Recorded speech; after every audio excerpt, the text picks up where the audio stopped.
नमस्कार नमस्कार नमस्कार। उत्कर्ष ऑनलाइन प्लेटफॉर्म पर आप सभी साथियों का स्वागत है। मेरा नाम है नरेश उपाध्याय और चलिए बात करते हैं आज के अपने इंग्लिश लैंग्वेज के लेक्चर की। उम्मीद करता हूं आप सभी साथी अच्छे हैं, स्वस्थ हैं और मस्त हैं। बेसिक जो पार्ट अपने पढ़ रहे हैं वही टेंस और सीक्वेंस ऑफ टेंस पढ़ रहे हैं। आज जहां तक है टेंस का पार्ट जो अपना वो अपने कवर करने की कोशिश करते हैं, कंप्लीट करने की कोशिश करते हैं। कल जो हमने जो कुछ सीखा है पहले उसके बारे में एक बार बात कर लेते हैं। कल हमने फॉर्मेट जो सीखा वो सिंपल फ्यूचर अपना टेंस चल रहा था। सिंपल फ्यूचर टेंस के चलते में हमने जो है वो कंडीशंस के पार्ट की बात करी, क्योंकि कंडीशन से अच्छे खासे क्वेश्चन वो है जो एग्जाम के अंदर पूछ लेता है, ठीक है ना। तो sir why doesn't your class run on time, मैं खुद लेट आता हूँ इसलिए मेरी क्लास लेट हो जाती है, ठीक है ना। ठीक है, तो चलिए बेसिकली और होता क्या है इसके अंदर अपने जो है पैटर्न जो कैसे किस तरीके से फॉलो करना होता है।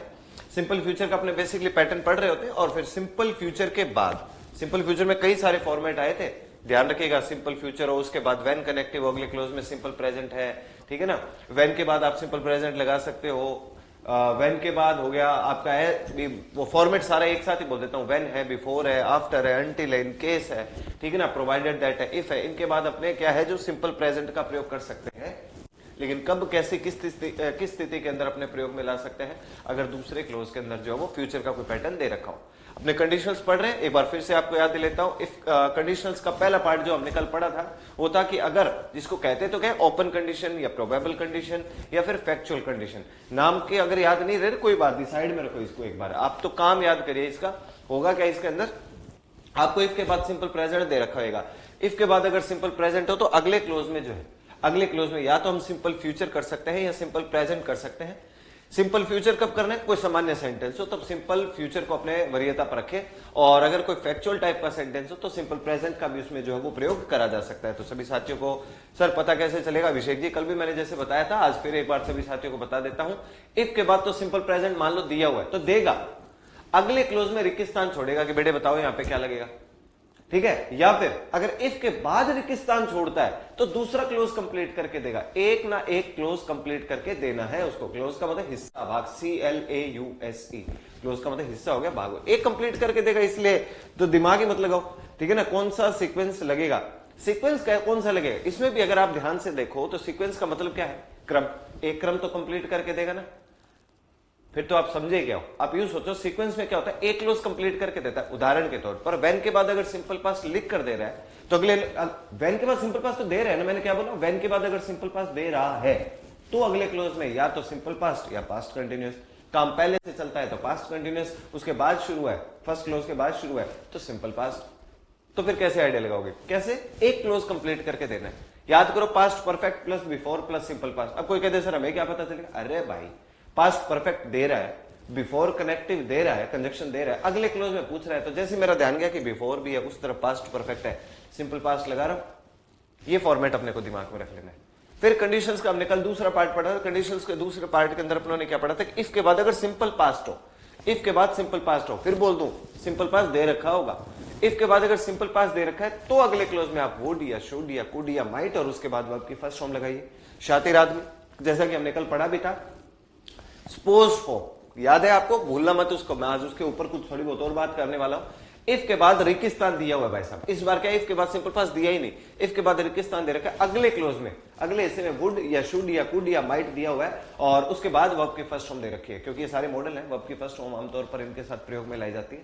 तब आपने जैसे देखा कि यार अगले क्लोज में वुड या शुड या कुड या माइट है और उसके बाद है वर्ब की फर्स्ट फॉर्म, तो इफ के बाद सिंपल पास्ट सुनना है। तो कल जैसा कि मैंने आपको पढ़ाया, अगर बी की वर्ब दे रखी हो तो बी की वर्ब दी हुई है तो बी की सेकंड फॉर्म, सिंपल पास्ट में तो सेकंड फॉर्म आती है, वो आती है जी वॉज और वर। वॉज और वर में से अपने को दिमाग में रख लेना है। सामान्य सेंटेंस हो तो वॉज लगाते हैं, लेकिन सपोज फॉर्म हो, सपोज फॉर्म काल्पनिक अगर वाक्य हुआ तो फिर भाई सकते सब्जेक्ट सिंगुलर हो चाहे प्लूरल, कोई फर्क नहीं पड़ेगा, अपने को वर्ब को ही चुनना है। मैंने कल से कई सेंटेंस आपको बताए थे, ठीक है ना। प्रेजेंट परफेक्ट टेंस में सीक्वेंस नहीं लिखा है sir Vijay ji. Present perfect tense के अंदर पहली बात तो सीक्वेंस है नहीं, दूसरी बात प्रेजेंट परफेक्ट टेंस का सीक्वेंस अगर आपने ध्यान दिया हो तो मैंने लिखा था कब कौन से फॉर्मेट के अंदर, सिंस के बाद अगर सिंपल पास्ट दे रखा, सिंस के बाद अगर सिंपल पास्ट दे रखा हो तो अगले क्लोज में अपने क्या करते हैं, प्रेजेंट परफेक्ट या प्रेजेंट परफेक्ट कंटिन्यूअस, ये लिखवाया था दोस्त मैंने।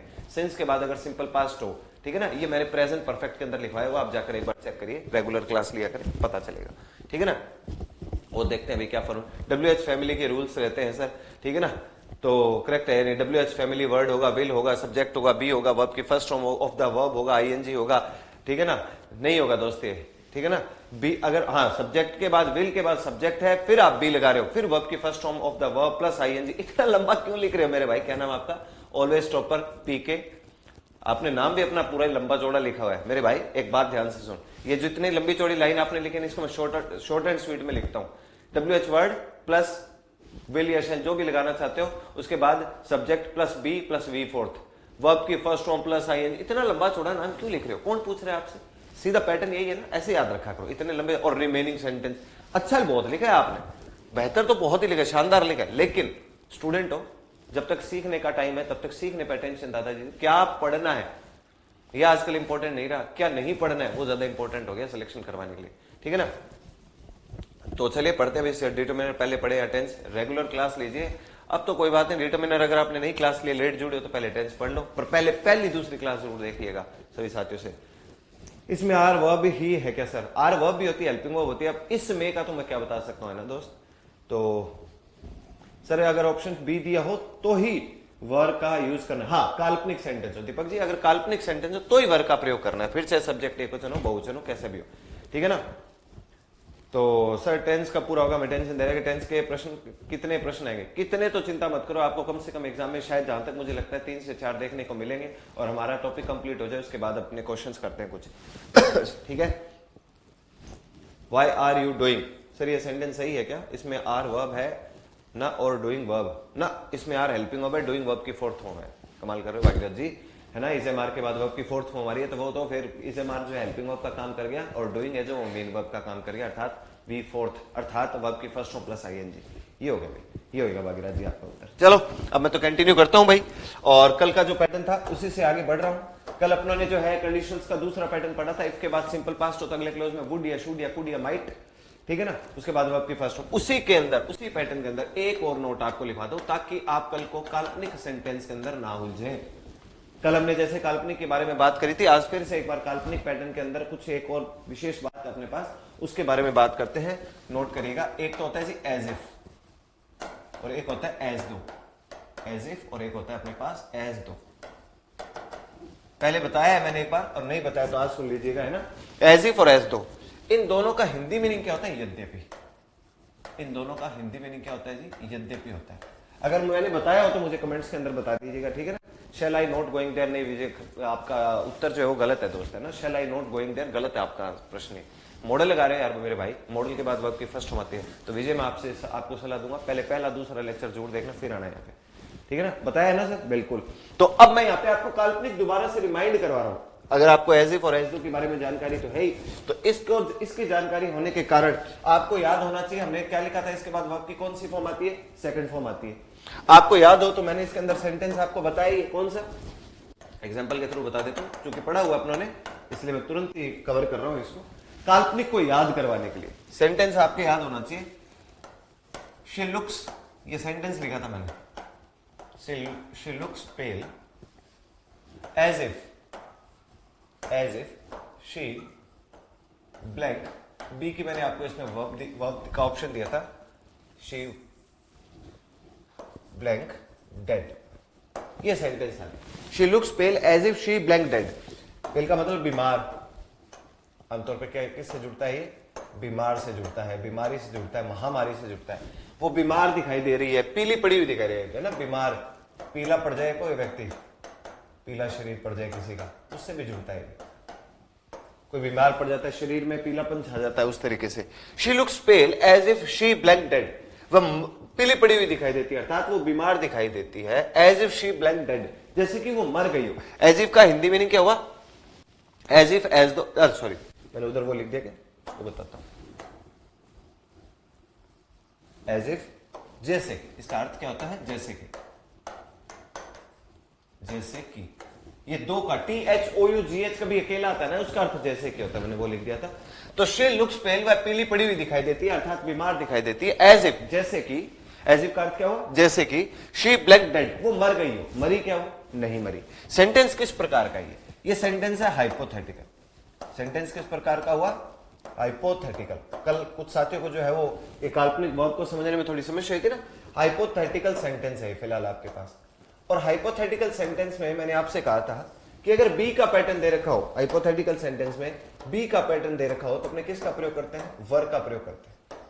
हाइपोथेटिकल सेंटेंस में क्या लगा रहे हैं, बी, तो बी की कौन सी फॉर्म लगानी है अपने को, सेकंड फॉर्म। ये वर्ब अब की कौन सी फॉर्म हुई, सेकंड फॉर्म।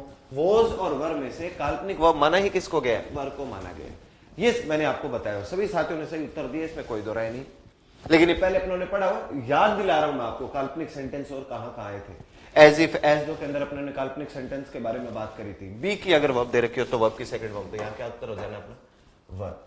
ये लिखो, ये आपका आंसर है। होने को तो गणेश ही एक वचन, एक वचन के साथ तो वोज लगाते हैं, लेकिन काल्पनिक सेंटेंस में कोई मैंने वोज का प्रयोग नहीं किया, मैंने किसका प्रयोग करा, वर का प्रयोग किया। आई विश, वी विश, याद है वो sentence, I wish, we wish हो गए, ओ दैट, वुड दैट, ऐसे सेंटेंस में भी जो आमतौर पर अपने काल्पनिक वाक्य होगा तो किसका प्रयोग कर लेते हैं, बी की वर्ब दे रखी हो तो वर का प्रयोग कर लेते हैं। ये पैटर्न है जो अपनों ने पढ़ा भी। सर एज सुन एज के बाद कौन सा टेंस का प्रयोग करें, दो टेंस है दोस्त मेरे अभिषेक। अगर सिंपल पास्ट के बाद एज सुन एज दे रखा हो तो अगले क्लोज में सिंपल पास्ट लगा, और अगर सिंपल फ्यूचर दे रखा हो उसके बाद एज सुन एज दे रखा हो तो अगले क्लोज में सिंपल प्रेजेंट का प्रयोग करो। पूरा टेंस पढ़ो यार आप, है ना, क्योंकि आप जो पूछ रहे हो सीक्वेंस पूछ रहे हो। एज सुन एज के बाद कौन सा टेंस लगता है, कोई नियम ही नहीं ऐसा। सिंपल पास्ट के बाद अगर एज सुन एज दे रखा हो तो उसके बाद अपने जो है वो सिंपल पास्ट का ही प्रयोग करते हैं, और सिंपल फ्यूचर के बाद अगर एज सुन एज दे रखा हो तो अगले क्लोज में सिंपल प्रेजेंट का प्रयोग करते हैं। ये लिखवाया हुआ है मैंने, चेक करो, ठीक है ना। तो चलिए इससे आगे कंटिन्यू करता हूं। ये तो उम्मीद करता हूं आपने लिखा ही, पहले क्या लिखा हुआ है, पर फिर भी चलो जिस साथी ने नहीं लिखा लिख लो। मैं अगले कंडीशंस की ओर चलता हूं भाई, जो शर्त है अपनी तीसरी, उस तीसरी शर्त की ओर बढ़ते हैं।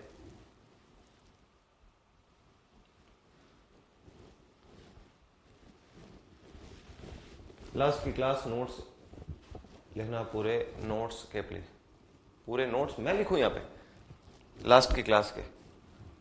लास्ट की क्लास का तो आपका काम है दोस्त, है ना, पैनल पीडीएफ आपके पास होती है, वो नोट डाउन कर लिएगा। सर सिंपल फ्यूचर वाला नहीं लिखाया, एज सुन एज का वो मैंने सेंटेंस लिखा, my father will call me as soon as, ऐसे फॉर्मेट लिखवाया है, चेक करो आप। मेरे पास फिलहाल कल की फाइल नहीं, मैं दिखाता आपको कहां लिखवाया हुआ है। जो एक फॉर्मेट लिखा था, when, before, after, until, in case, याद आ रहा है, when, before, after, until, in case, provided that, as soon as, इनके बाद अपने कौन सा टेंस प्रयोग में लाना चाहिए, प्रेजेंट। अगर दूसरे क्लोज में क्या दे रखा हो, फ्यूचर, यहां से। सर आप एक क्लास में पांच वाक्य लिखते हो, कोई बात नहीं, तो आपको जल्दी है रामकृष्ण जी सीखने की। मैं एक क्लास में 5 सेंटेंस 10 जो भी लिखता हूं, इसलिए लिखता हूं क्योंकि जितने साथी मेरे साथ जुड़े हो ना, अंग्रेजी विभाग थोड़ा कमजोर है उनका, उन सबको मेरा काम है सिखाने का। सर कंडीशन से क्वेश्चन आएगा, बिल्कुल भी पूरी चांसेस बनते हैं। कंडीशन अलग टॉपिक मानता ही नहीं, मैं तो टेंस के अंदर ही काउंट करता हूं इसको, ठीक है ना।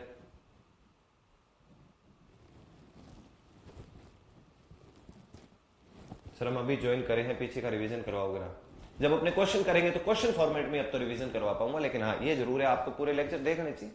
पीछे रह गए तो यूं तो है नहीं कि पीछे वाले लेक्चर आपके पास सारे रिकॉर्डिंग में पड़े हैं, देख लीजिएगा, तो उनमें कभी कोई डाउट हो तो पूछ लीजिएगा। सिंपल प्रेजेंट के क्वेश्चन करवा दिए दोस्त रामनिवास, पहला लेक्चर देखो, पहला लेक्चर सिंपल प्रेजेंट का ही देखो। अब आता हूं मैं नेक्स्ट पे, और सिंपल प्रेजेंट उसके बाद कई जगह आ गया मेरे भाई, है ना, सिंपल प्रेजेंट उसके बाद कई जगह आ चुका है। कहां, इस कंडीशंस में, जो हमने कंडीशन शुरू किया ना, इसके अंदर पहला जो रूल था आपका ओपन कंडीशन, उसमें भी सिंपल प्रेजेंट दोबारा से अपने नजरों के सामने आया था। नेक्स्ट पे चलता हूं जी, ये अपनों ने लिख लिया है। नेक्स्ट कंडीशंस की शर्त पे चलता हूं, और नेक्स्ट कंडीशन अपना थर्ड, इसका नाम क्या है जी, अब की बार तीसरा है अपना इम्पॉसिबल,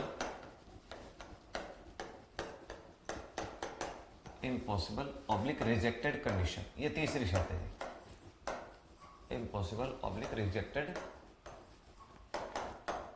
कंडीशन, ये अपनी तीसरी शर्त है। इम्पॉसिबल का मतलब क्या हुआ, जिस शर्त को पूरा करने का समय जो है वो हमारे पास नहीं है, जिस शर्त को पूरा करने का समय आपके हाथ से जा चुका, इम्पॉसिबल, अब संभव ही नहीं है। मान लीजिए अगर अपने बोलते हैं कि अगर मेरे पिताजी दिल्ली गए होते तो वो मेरे लिए किताबें लेकर आते, ना पिताजी दिल्ली गए ना किताबें आई, मतलब इस शर्त को पूरा करने का समय फिलहाल इस वाक्य के थ्रू अगर पता करें तो जा चुका।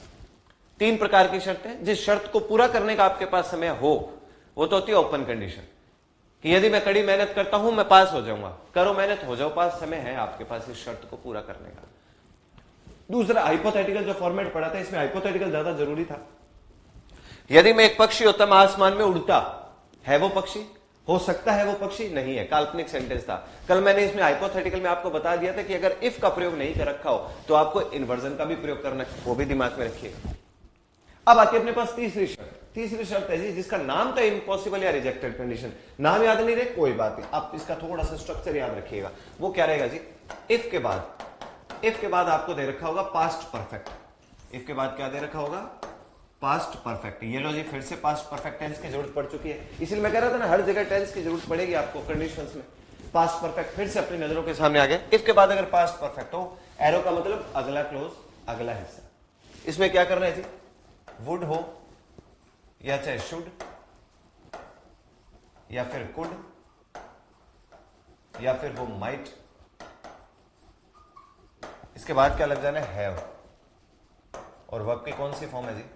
Third form. ये स्ट्रक्चर देखो जी, ये है तीसरा पैटर्न। वर्ब की कौन सी फॉर्म है यहां पे? Third form. इफ के बाद पास्ट परफेक्ट हो। अब बात आती है कि पता कैसे चलेगा? अगर वो आपको इफ के बाद पास्ट परफेक्ट लिखकर देगा ही भाई, ऑब्वियस सी बात। इफ के बाद अगर पास्ट परफेक्ट लिखकर देता है तो यहां इस जगह पर रिक्तिस्थान होगा। तो जैसे आपका ध्यान गया कल भाई, इफ के बाद पास्ट परफेक्ट है तो मुझे इधर ये पैटर्न चुनना है। ये भी कर सकता है, इफ के बाद यहां रिक्तिस्थान अगर आपको दे दिया जाए, कोई बात नहीं, देगा। यहां अगर रिक्तिस्थान देता है तो ये वाला क्लोज कंप्लीट करके देना, ये वाला हिस्सा वो पूरा लिख कर देगा। मतलब वुड शुड कुड माइट जो भी है, उसके बाद हैव है। पिछला वुड शुड, सामान्य वाला वुड शुड नहीं है, इस बार हैव है। और हैव के बाद वर्ब की कौन सी फॉर्म है? Third form. इसको ध्यान रखें, ये फॉर्मेट है। चलिए सेंटेंस देखने का, समझने का प्रयास करते हैं इसके अंदर कैसे क्या फॉर्मेट बनेगा।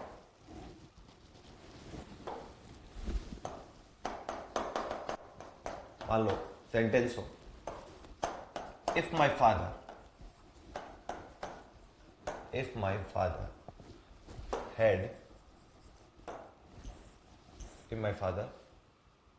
had gone to Delhi, he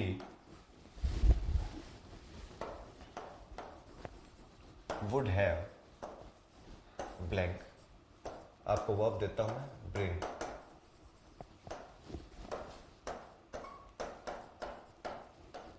books for me for sure। ये सेंटेंस आ जाए। चलिए बताइए क्या लगेगा? रिक्तिस्थान दिया है मैंने आपको, ऊपर नियम लिखा पड़ा है, नीचे केवल रिक्तिस्थान है, तुरंत पहचान हो सकती है। सर बी की जगह कोई और ऑप्शन दिया हो तो, बी की जगह कोई और ऑप्शन हो तो वर्ब की सेकंड फॉर्म लगाओ, जो भी उसकी वर्ब होगी उसकी सेकंड फॉर्म लगाना।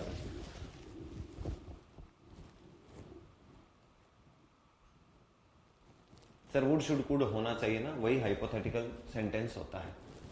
मैंने बिल्कुल नहीं बोला, मैंने बोला इफ के बाद जगह मान लो आपको रिक्तिस्थान दे रखो, अगले क्लोज में वुड शुड कुड अकेला नहीं बोला मैंने, यहां भी बोल दिया मैंने तो वुड शुड कुड के बाद मैंने क्या बोला? वहां तो वर्ब की केवल फर्स्ट हो, लेकिन यहां कौन है और वर्ब की थर्ड। तो यहां तो नियम ही चेंज हो गया, तो पास्ट परफेक्ट आ गया। रेना जी गलत उत्तर है, क्या कर रहे हो आप? वर्ब की थर्ड फॉर्म लिखी है मैंने, फोर्थ फॉर्म लिखी है। थर्ड फॉर्म क्या होती है?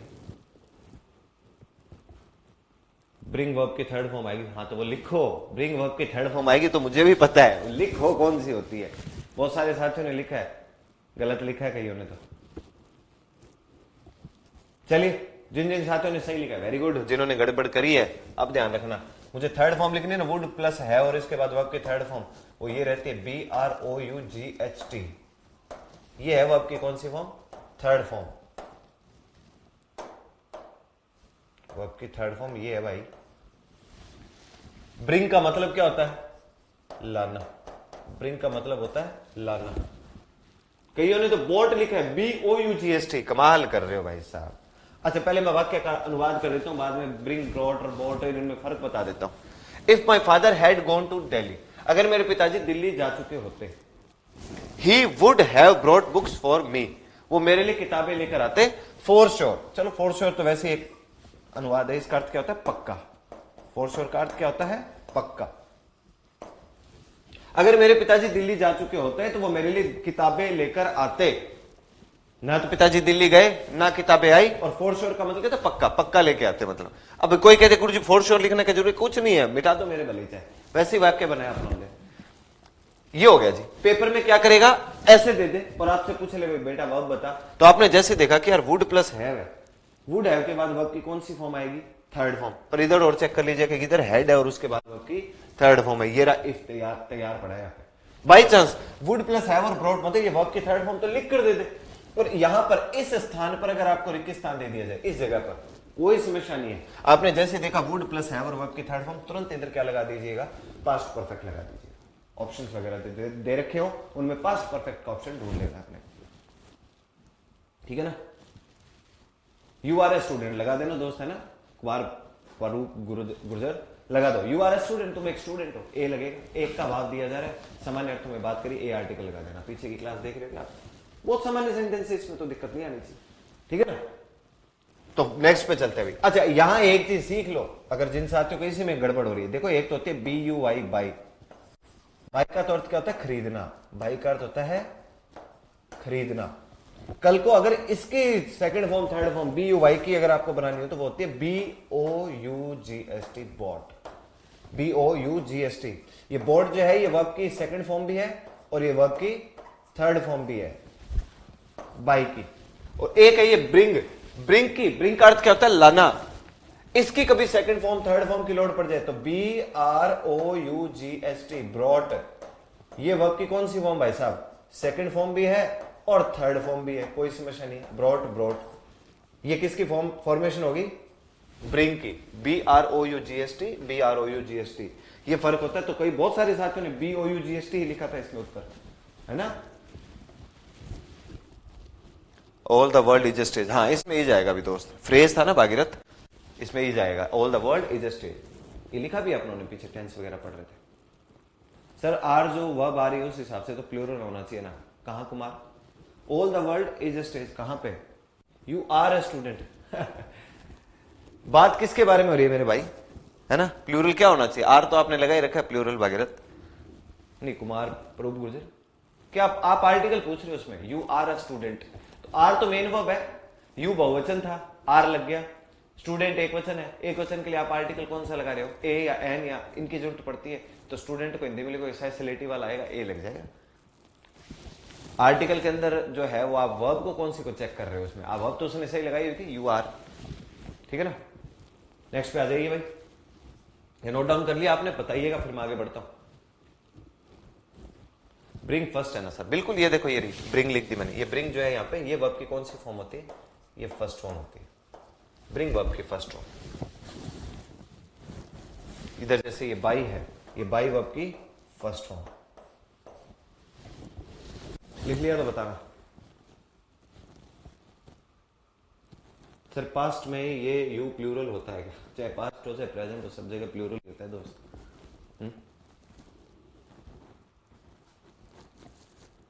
चलो एक सेंटेंस छोड़ देता हूं आपको, ये आपने लिख लिया है सभी साथियों ने, एक और लिखिए, इफ वी ब्लैंक, वर्ब देता हूं आपको हैव, वर्ब दिए मैंने आपको have, if we have Rahul in our team,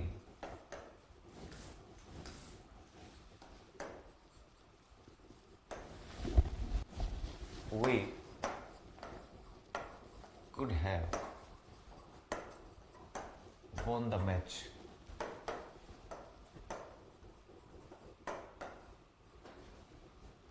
easily। बताओ भाइयों क्या लगेगा, कैसे क्या फॉर्मेट आपको अप्लाई करना चाहिए इसमें। ऑप्शन दे दिए मैंने, ये रहा ब्रैकेट के अंदर, बाकी सारा सेंटेंस है जो आपकी नजरों के सामने है, क्या उत्तर करोगे बताओ। अब तो नियम कायदे कानून लिखे हुए हैं, बता दो सर। ये सारे अपवाद होते हैं क्या सर, क्योंकि हमारे तो टॉपिक ही फ्यूचर चल रहा है। बरे जी टॉपिक तो फ्यूचर चल रहा है, पर मुझे ऐसा लग रहा है आप क्लास रोज नहीं देखते हो, है ना। अपवाद नहीं है, नए नियम है कंडीशनल्स के, है ना। कंडीशन मैंने ऊपर टाइटल लिखा था ना कंडीशनल्स का, फ्यूचर टेंस में जब भी प्रवेश करते हैं ना तो फिर मैं कंडीशन साथ में पढ़ाता हूं, क्योंकि कई जगह पे अब देखो इधर ये कुड और ये सब फ्यूचर के तौर पे बच्चे मानकर चलते हैं, तो इनका कैसे क्या पैटर्न बनेगा। रोहितास वेरी गुड दोस्त, सही उत्तर है आपका रोहितास, वेरी गुड। दीपक कुमार आपका भी उत्तर ठीक है दोस्त, शाबाश।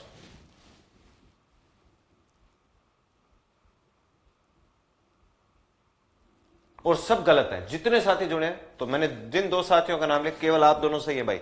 अब तक मेरे पास जितने कमेंट आए सारे गलत है, सारे गलत है, फैक्ट बता रहा हूं आपको, मैं चेक ही कर रहा था ये।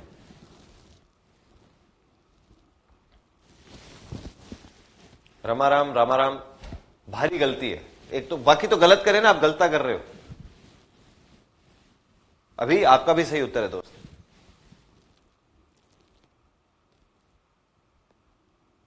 मनीष गुजर आप गलत हो दोस्त। महेंद्र दोस्त आपका भी गलत है। जो थोड़ा नजदीक जाकर गलत करे ना उनको तो मैं उनका नाम ले रहा हूं। डाका जी आप भी गड़बड़ करके थोड़ी सी, चलिए बहुत हो गया भाई। प्रवीण चौधरी गलत नहीं है, गलता है। चलिए जी, एक दोस्त ने साथ साथ में पूछ लिया कमेंट्स पढ़ते पढ़ते, मुझे लगा ये सही वक्त है इस टाइम पे कमेंट पूछ लेना चाहिए। सर कोर्स कब पूरा होगा? हो जाएगा दोस्त, कोई जल्दी है? कोई और बहुत ज्यादा जरूरी कोई काम है तेरे को पढ़ाई के अलावा? एक बार 10th कंप्लीट होने दे, उसके बाद बताऊंगा कब कंप्लीट होगा।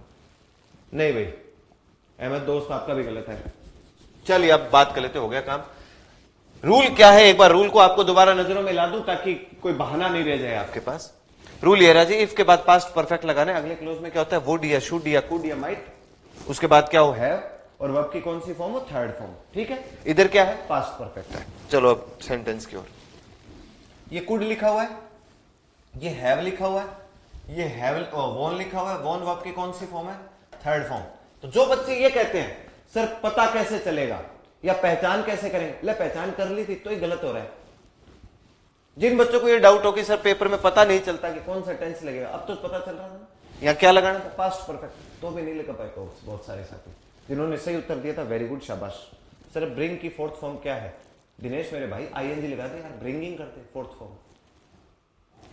तो क्या बन जाएगा? कुड प्लस हैव और वर्ब की कौन सी फॉर्म? Third form. ये दे रखा था ना आपको, इधर ही आपके पास्ट परफेक्ट लगाना था। कमाल करते हो। तो क्या फॉर्मेट बनेगा? सर जब तक नौकरी नहीं होती तब तक कोर्स पूरा नहीं होता। बस तो दीपक पढ़ फिर सही बात है, सही पॉइंट है। अब आ जाओ जी, if we blank Rahul in our team, उसने वर्ब के तौर पे आपको क्या दिया होता है? हैव। ठीक है, मुझे क्या लगाना है? Past perfect. पास्ट परफेक्ट में क्या लगता है? हैड। और पास्ट परफेक्ट में केवल हैड लगता है क्या? हैड के बाद वर्ब की थर्ड फॉर्म लगती है कि नहीं लगती? लगती है या नहीं लगती? लगती है ना। पहले दिन पहले पन्ने पे लिखवाया हुआ है, चेक कर सकते हो। बाद में पास्ट परफेक्ट में तो अलग से लिखा है, सो अलग। बाकी हम सब साथियों को लगभग को पता है, नोट डाउन भी हमने करा हुआ है कि पास्ट परफेक्ट में भाई साहब हैड, हैड के बाद वर्ब की कौन सी form? Third form, past perfect tense. देख लो, देख क्या लो, याद ही है, फिर भी देख लो, कष्ट है तो। और पहला दूसरा लेक्चर देख लो भाई, कॉपी के अंदर आप अपने पहले दूसरे पन्ने यूं देखोगे, वहां लिखा हुआ है हैव फर्स्ट फॉर्म, उसकी second form had, third form had, fourth form having, लिखवाया हुआ है।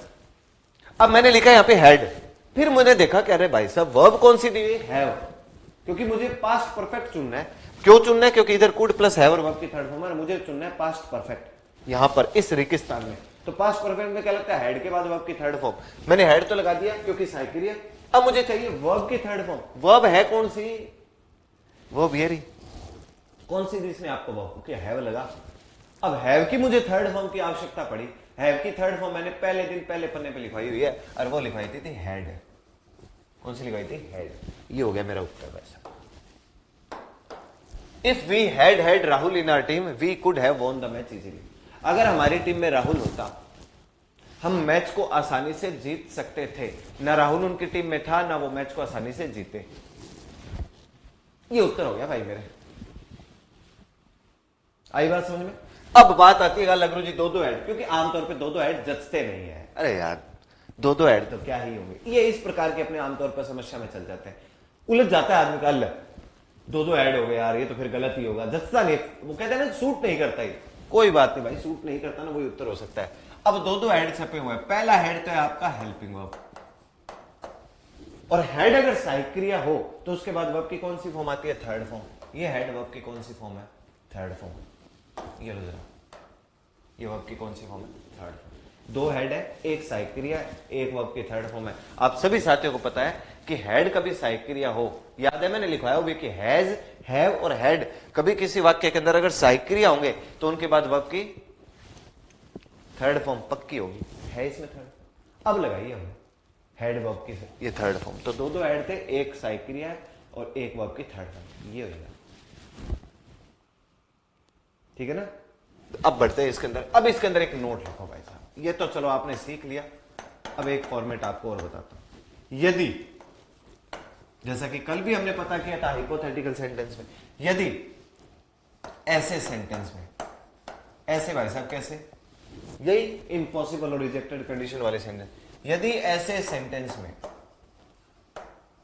यदि ऐसे सेंटेंस में इफ नहीं दिया हो, इफ नहीं दिया हो, यदि ऐसे सेंटेंस में इफ नहीं दिया हो तो इन्वर्जन, याद आ गया इन्वर्जन,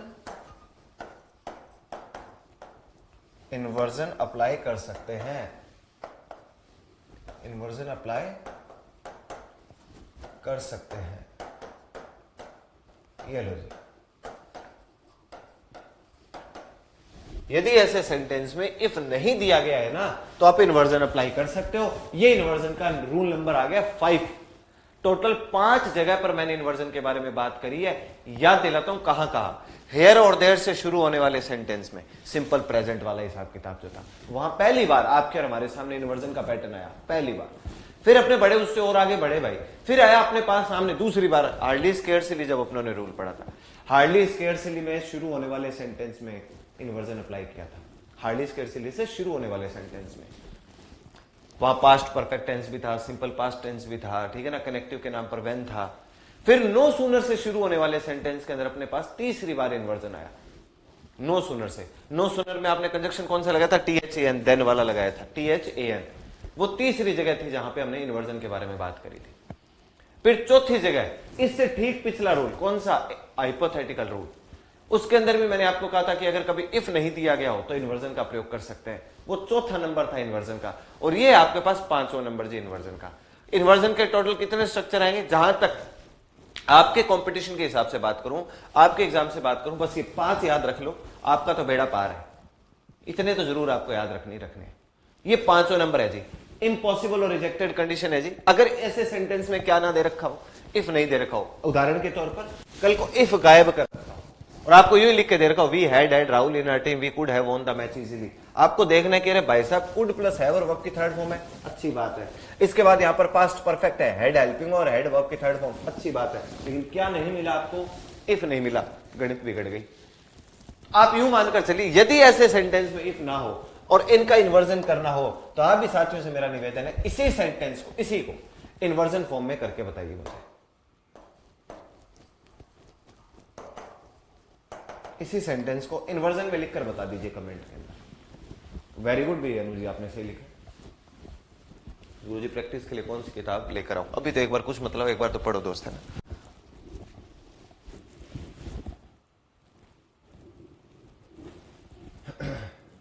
हेड भी राहुल इन टीम नहीं, राम बाबू गलत दोस्त। इन्वर्जन सीखो, आप समझो।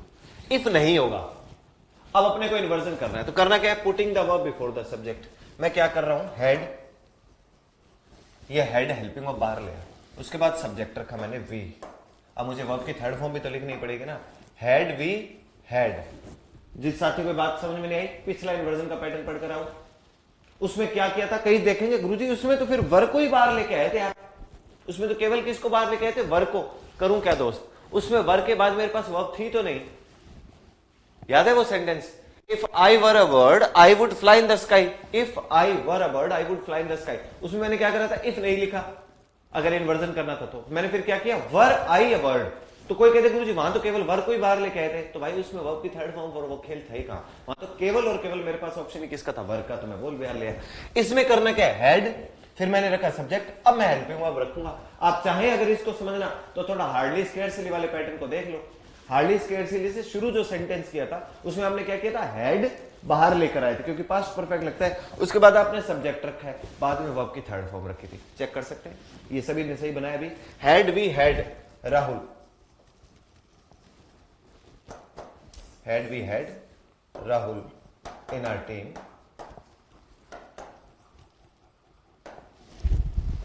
we could have won the match for sure. बाकी तो पूरा पूरा लिखना है ये जो है फॉर श्योर. फॉर श्योर का अर्थ मैंने आपको बता ही दिया भाई, पक्का. ये रहा तो फॉर श्योर पीछे. अच्छा, इसमें फॉर श्योर था ही नहीं क्या, तो उड़ा दो. पिछले में लिखा था शायद फॉर श्योर. इसमें इजीली लिखा था, इजीली लिख दो.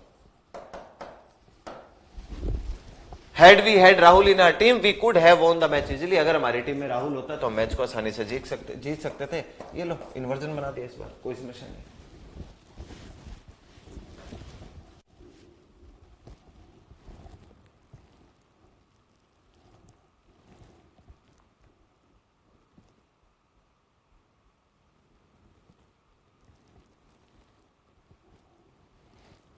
स्पीड और एनर्जी गुरुजी निवेदन आपसे ऐसे बनाए रखना, चिंता मत करो भाई.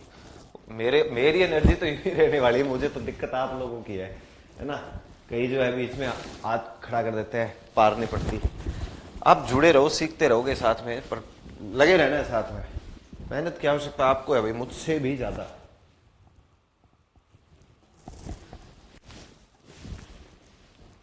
लिख दिया हो आपने, तुम आगे बढ़ रहे हो ना, जिन जिन का आंसर ओके था. सर इन्वर्जन में क्वेश्चन मार्क नहीं लगता क्या? हाँ, इन्वर्जन में है ना, जो प्रश्नवाचक चिन्ह नहीं लगाते. वॉन की फर्स्ट फॉर्म विन, WIN है ना. विन वर्ब की फर्स्ट फॉर्म होती है, WIN विन वर्ब की फर्स्ट फॉर्म. सेकंड फॉर्म ये रही, थर्ड फॉर्म भी ये रही. तो अब ये सेकंड है या थर्ड है? ये तो थर्ड है भाई. पता कैसे चलेगा? पहला दूसरा लेक्चर देखने से पता चल जाएगा. इन्वर्जन का पैटर्न है. ये फॉर्मेट कैसे हो गया, ये सीखने के लिए मेरा निवेदन है भाई, आप इन्वर्जन के इससे पीछे जो 4 जगह पे हमने बात करी वो आपको देखना चाहिए. चलो भाई, हो गया. तो अब पढ़ते नेक्स्ट. ये थे जी भाई कंडीशंस के 3 पैटर्न. हो गया काम कंडीशंस का. ये 3 फॉर्मेट थे, और तीनों में क्योंकि फ्यूचर टेंस की मुझे आवश्यकता पड़ रही थी. ये पता है आपको बीच में कंडीशंस क्यों जोड़े? क्योंकि मुझे बीच बीच में फ्यूचर टेंस की आवश्यकता पड़ रही थी. पिछले पास्ट टेंस यहां पर दोबारा से सामने आ रहे थे, इसलिए यही सबसे सही जगह, स्थान और समय रहता है. इसके बारे में बातचीत करते हैं. अब अपने चलते हैं भाई. सिंपल फ्यूचर अपने ने पढ़ लिया है. सिंपल फ्यूचर टेंस में क्या वर्ब हेल्पिंग वर्ब लगती है, विल और शैल जो भी लग रहा है. उसके बाद वर्ब की फर्स्ट फॉर्म लग रही थी, वो हमने पता कर लिया है. अब मैं उससे आगे बढ़ रहा हूं. अगला जो टेंस है जी अपना, वो है future continuous. Future continuous, future continuous tense. अब अगला जी टेंस आ गया. अब कंडीशनल शर्तें नहीं है, टेंस पे पहुंच चुके अपने दोबारा से. फ्यूचर कंटिन्यूअस, कर रहा होगा. आमतौर पे हम हिंदी में क्या लिखते हैं? कर रहा होगा, जा रहा होगा, खा रहा होगा, पढ़ रहा होगा. भाई हिंदी में पेपर में तो आएगा नहीं, पेपर में तो अंग्रेजी में छप कर आना है. तो फिर इंडिकेशन कुछ हो सकता है क्या? आमतौर पर एक आध को इंडिकेशन दे दे तो भले ही, बाकी इंडिकेशन की गुंजाइश थोड़ी कम रखता है. हमें वैसे ही सेंटेंस के थ्रू ही थोड़ा पता लगाना पड़ता है कि यार ये तो कंटिन्यूटी की बात जो है वो हो रही है.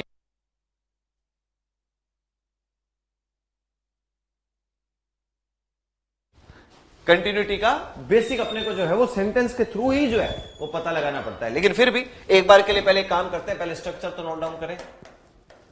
क्या संरचना रहेगी? स्ट्रक्चर, स्ट्रक्चर का मतलब संरचना. मीनिंग ये तो याद ही है ना, काफी दिनों से लिख रहे हैं इसको. और पहला नंबर अपने पास क्या है? अफर्मेटिव, सकारात्मक. क्या कुछ रहेगा जी सकारात्मक में? लिख लीजिएगा आप मेरे साथ. सब्जेक्ट तो है ही आपके पास. सब्जेक्ट के बाद क्या लगना है जी? विल या फिर शैल. मैंने आपको कहा था वरीयता पर हमेशा विल को रखा जा सकता है. वो मैंने आपको ये डाउट जो है वो पहले ही दूर कर दिया. विल और शैल. इसके बाद बी, वर्ब की कौन सी फॉर्म? फोर्थ फॉर्म, जिसको आमतौर पर आप और हम क्या कहते हैं? कईयों ने शायद ये सोचा होगा वर्ब की फर्स्ट फॉर्म प्लस आईएनजी. ठीक बात है, पर जब उसका नाम है वर्ब की फोर्थ फॉर्म तो वो बेहतर मानो. वी फोर्थ हो गया. इसके बाद अपने पास ऑब्जेक्ट, एक्सेट्रा एक्सेट्रा. ये लो जी. अच्छा, मॉडल के बाद वर्ब की कौन सी फॉर्म आती है? फर्स्ट फॉर्म आती है. हमेशा ही आती है कि नहीं आती? मॉडल के बाद तो हमेशा सर वर्ब की फर्स्ट फॉर्म बताई थी आपने. हाँ बिल्कुल, ये रही. बी क्या काम कर रहा है? इस वर्ब की फर्स्ट फॉर्म को बनाए रखने का ही काम कर रहा है. बस कंटिन्यूटी का टेंस है तो वर्ब की कौन सी फॉर्म लगा दी आपने? फोर्थ फॉर्म लगा दी, जो मुख्य क्रिया का काम करेगी. फिर आते हैं जी अपने इसके नेगेटिव स्ट्रक्चर की ओर, नकारात्मक। नकारात्मक में क्या कुछ लगेगा, सब्जेक्ट तो है ही जी अपने पास, सब्जेक्ट के बाद विल और शेल है, बस विल और शेल के बाद क्या लग जाना है, नोट, उसके बाद बी।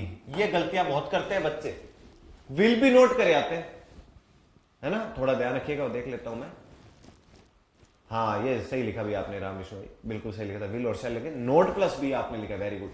होता क्या, विल और शेल। इसके बाद बच्चे बड़ी गलती करते, देखो मैं अगर कॉमन आपसे पूछता बातचीत के थ्रू ही कि बता बेटा विल भी नोट होता है कि विल नोट भी होता है, तो सबके अपने अपने मिले जुले उत्तर हो सकते थे। इस क्लास में तो किसी का उत्तर जो है वो गलत नहीं होना चाहिए, क्योंकि सभी को मैंने बताया हुआ है, सिखाया हुआ है, समझाया हुआ है। विल बी नोट होना चाहिए कि will not be, will not be. Modal का खास दोस्त है नोट, उसके ठीक साथ रहेगा। वो कौन खेल कर रहा है, विल या शेल, उसके बाद नोट, उसके बाद बी, वर्ब की कौन सी फॉर्म, फोर्थ फॉर्म, इसके बाद ऑब्जेक्ट। ये आप मेरे साथ साथ लिख सकते हैं, एक्सेट्रा एक्सेट्रा। फिर चलते हैं अपने इंटेरोगेटिव की ओर, प्रश्नवाचक।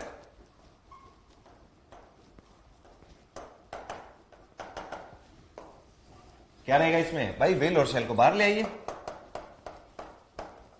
उसके बाद सब्जेक्ट है ही अपना, और इसके बाद बी, वर्ब की कौन सी फॉर्म, फोर्थ फॉर्म। फिर है जी अपने पास ऑब्जेक्ट, एक्सेट्रा एक्सेट्रा, और लास्ट में चलकर क्वेश्चन मार्क लग जाना है। फिर है जी अपने पास इंटेरोगेटिव, नेगेटिव, प्रश्नवाचक नकारात्मक। प्रश्नवाचक नकारात्मक में क्या रहेगा, ये विल और शेल तो है ही, और इसके बाद सब्जेक्ट है जी, इसके बाद क्या है जी, नेगेटिव है ना, तो नोट लाओ, नोट के बाद बी है जी, बी के बाद वर्ब की फोर्थ फॉर्म है जी, इसके बाद ऑब्जेक्ट है जी, एक्सेट्रा एक्सेट्रा, और लास्ट में वही क्वेश्चन मार्क, जिंदाबाद लिख दो। बिना देखे थोड़ा लिखना चाहिए आपको, एक अफर्मेटिव जरूर देख के लिख लिया करो, कोई बात नहीं।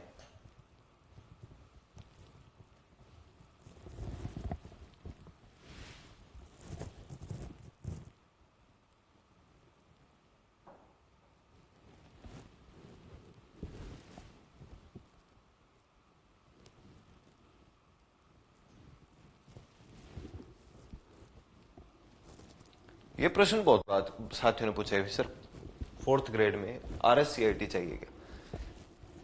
मुझे इतनी जानकारी नहीं, पर मेरे को लगता है कल को मांग ले तो कोई पता नहीं चलता भी।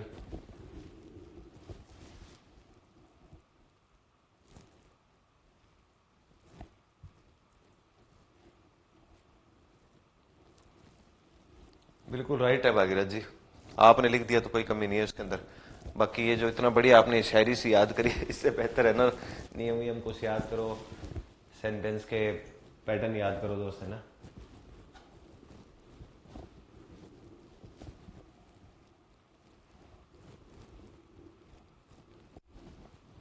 सर मेरे आर्टिकल में 50-50 हो रहे हैं अशोक, तो अशोक रीडिंग पे थोड़ा सा अगर ध्यान दे दोगे ना, तो आर्टिकल जब मैंने पढ़ाया था ना तब भी मैंने कहा था आर्टिकल में थोड़ी बहुत गलतियों की गुंजाइश रहती है, ठीक है ना।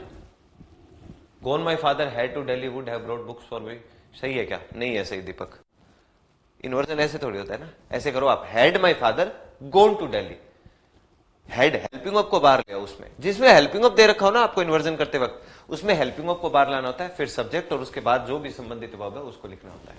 आप एक काम करना अशोक, आपने जैसे लिखा तो मुझे पक्का आपके इस उत्तर से डाउट हुआ है कि आपने ना हार्डली स्केर्सली वाला जो रूल है ना वो नहीं पढ़ा। तो सर की ये रूल कहां पर पढ़ाया हुआ आपने, मैं बताता हूँ, पास्ट परफेक्ट टेंस में पढ़ाया हुआ, वो पढ़ना है एक बार।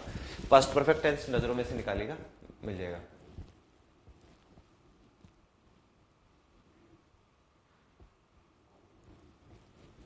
हाँ टेंस में नितिन मीना जी आपकी गलती नहीं है, आप सही कह रहे हो बिल्कुल भी, ठीक है ना। और टेंस है जो मैंने, तो अगर आपने जब जैसे आप कह रहे हो सर 7 क्लास से देखे हैं, टेंस भी देख रहे हो आप, तो मैंने टेंस में शुरू में भी बोला था, मैंने कहा टिपिकल लगेगा, थोड़ा सा डाउट होगा इस टॉपिक को लेकर, हमेशा आदमी जो है संशय में बना रहेगा कि समझ में आ रहा है कि नहीं आ रहा। टेंस को लेकर एक घबराहट और एक संशय बना ही रहता है, चिंता मत करिए, कल की क्लास बहुत महत्वपूर्ण होने वाली, कल हम प्रश्न करेंगे, टेंस वगैरह कंप्लीट हो जाएंगे और कल हम प्रश्न करने वाले हैं। तो टेंस मुझे लगता है कंटिन्यूस है तो हो ही जाएंगे शायद कल कंप्लीट, है ना। तो कल क्वेश्चन करने का नंबर आ ही जाएगा। तो कल जब अपने क्वेश्चन करेंगे, प्रश्न करेंगे ना, तो आपका कॉन्फिडेंस बढ़ेगा, आप देखिएगा।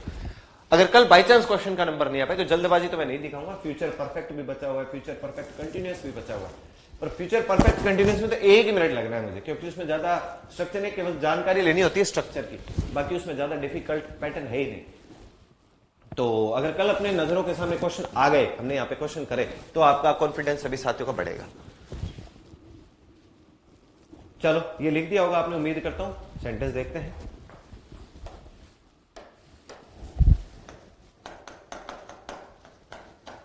मान लो सेंटेंस हो, they will be assembling, they will be assembling in the club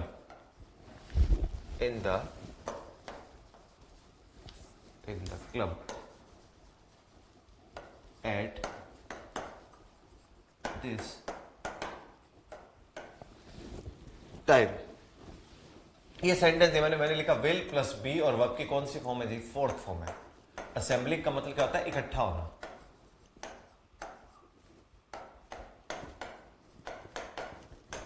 वे जो है असेंबलिंग इन द क्लब, वे जो है वो क्लब में इकट्ठा हो रहे होंगे। They will be assembling in the club eight this time, ठीक है ना? इनकी जगह पे ऐड करिएगा, प्रेफिक्स ज्यादा बेहतर। एट द क्लब, निश्चित एक जगह के लिए, स्थान के लिए अपने ऐड का प्रयोग कर सकते हैं। They will be assembling at the club eight this time, इस समय वे क्लब में इकट्ठा हो रहे होंगे। निकट भविष्य में कोई कंटिन्यूटी का कोई काम होता है ना, उसके लिए आमतौर पर अपने जो है वो फ्यूचर परफेक्ट कंटिन्यूअस का प्रयोग करते हैं। ये पैटर्न आमतौर पर बनता है। निकट भविष्य में काम हो रहा है तो मॉडल लगा, मॉडल के बाद बी और वर्ब की कौन सी फॉर्म आपने लगा दी? Fourth form, assembling.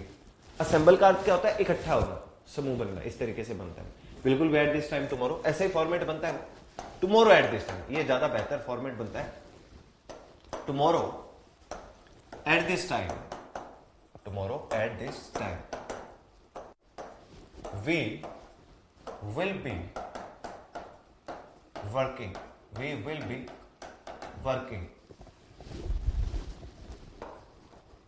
on this project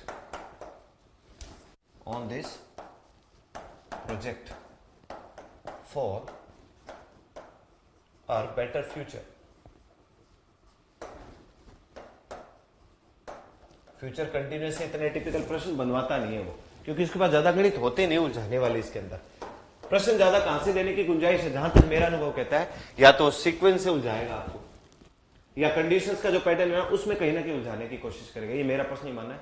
tense के अंदर मैंने आपको, अगर आप लेक्चर शुरू से देख रहे हो, खास तौर पर टेंस वाले, तो मैंने टेंस की शुरुआत में आपको बताया था कि एक तो सिंपल प्रेजेंट, एक प्रेजेंट परफेक्ट, फिर मैंने कहा था सिंपल पास्ट, पास्ट परफेक्ट, फिर मैंने कहा था simple future, future perfect.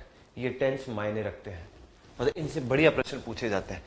Assembly की जगह गैदरिंग हो सकता है, बिल्कुल हो सकता है, कोई दिक्कत नहीं। गैदरिंग का भी मतलब इकट्ठे होना है। तो मैंने तो एक नई मीनिंग सिखाई आपको। असेंबल वर्ब की first form, assembled second, assembled third, assembling fourth, ये बन जाएगा। टुमारो एट दिस टाइम, कल इस समय, इस पूरे लाइन का अर्थ क्या होगा? टुमारो एट दिस टाइम, कल इस समय, कल इस समय। अब ये सेंटेंस मान लो आ जाए, टुमारो एट दिस टाइम, उम्मीद का मैं इतना आसान तो क्या ही देगा। टुमारो एट दिस टाइम, ये सेंटेंस दे दे वो, और यहां पर उसने किया क्या है? विल प्लस बी और वर्ब की कौन सी फॉर्म है? Fourth form. कल इस समय वी विल बी वर्किंग, हम कार्य कर रहे होंगे, ऑन दिस प्रोजेक्ट, इस प्रोजेक्ट के ऊपर, फॉर आवर बेटर फ्यूचर, हमारे उज्जवल भविष्य के लिए, बढ़िया भविष्य के लिए। ये फॉर्मेट है जो इसके अंदर बन गया। ये फॉर्मेट है, अपने को ध्यान में रख लेना, ठीक है? तो eight this time tomorrow I will be sitting on the beach in Singapore. ठीक सेंटेंस है, कोई समस्या नहीं, एकदम ओके सेंटेंस है। ओके, ये फॉर्मेट है, इनको ध्यान रखिए। कॉमन सेंटेंस होते हैं ये, कोई इनके अंदर बड़ी लंबी चौड़ी कोई कहानी नहीं होती है, ठीक है ना? फॉर्मेट कैसे बनता है? टुमारो, कभी ऐसे भी समय दिया रहता है, tomorrow eight 9:30 AM he will be giving us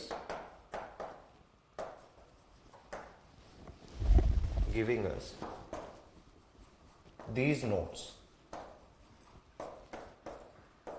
for our upcoming classes,